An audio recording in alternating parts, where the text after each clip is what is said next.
வணக்கம் புரோக்கரே. வணக்கம் வணக்கம், நல்லா இருக்கீங்களாப்பா? வணக்கம் சாமி. ஒரே ஒரு செய்தி சொல்லுங்க. இவரு நமக்கு தூரத்து சொந்தம். சரி, போட்டோ காட்டுறோம் பாருங்க. இவருக்கு ஒரு பொண்ணு பாக்கணும், வயசும் ஆயிட்டு. அமைப்பு அமையல புரோக்கரை ஒண்ணும். அதெல்லாம் நான் பாக்குறேன், போட்டோ கேட்டுங்க பாப்போம். இந்த பாருங்க புரோக்கரை, இவனுக்கா? இந்த மாதிரி ஒரு கலர் காண்டாமிருகத்தை பார்த்ததே இல்லடா. இவனுக்கா? ஆமா புரோக்கர். ஏன் இந்த போட்டோவை போட்டு இவ்வளவு ஆச்சரியமா இருக்கு? நீ வேற ஐயா, இவனுக்கெல்லாம் பொண்ணு அமைகிறது பெரிய கஷ்டம்.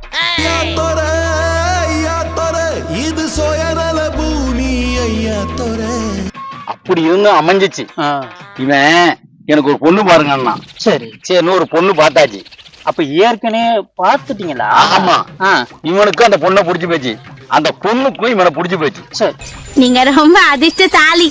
சரி உட்கார்ந்து பேசுவோம் அப்படின்னு பேசிக்கிட்டு இருக்கும்போது அந்த பொண்ணு தொக்கமான தங்கமான புள்ள அப்படி இப்படிலாம் சொன்னோன்னே இவன் என்ன இப்படி நோண்டுறான்.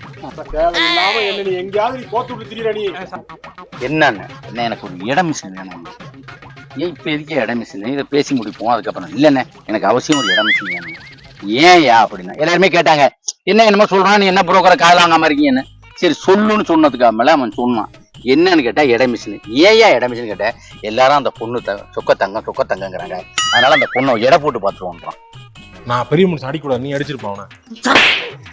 இதை அஞ்சு சுத்தி இருந்த சொந்தக்காரங்களாம் பார்த்துப்புட்டு அடி பிச்சு எடுத்துட்டாங்க. அன்னையில இருந்து இந்த புரோக்கத்தூள் வேணான்னு விட்டுட்டு நான் திரிஞ்சேன். இப்ப திரும்பவும் நீ அவனையே கொண்டாந்து எனக்கு திரும்ப காட்டுற. என்னையா அது?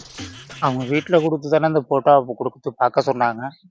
இது இப்படி இல்லாம நடந்திருக்குன்னு எனக்கு தெரியாது. இல்லைண்ணே, நான் இதை விட்டுறேனே, மறந்துட்டேன்.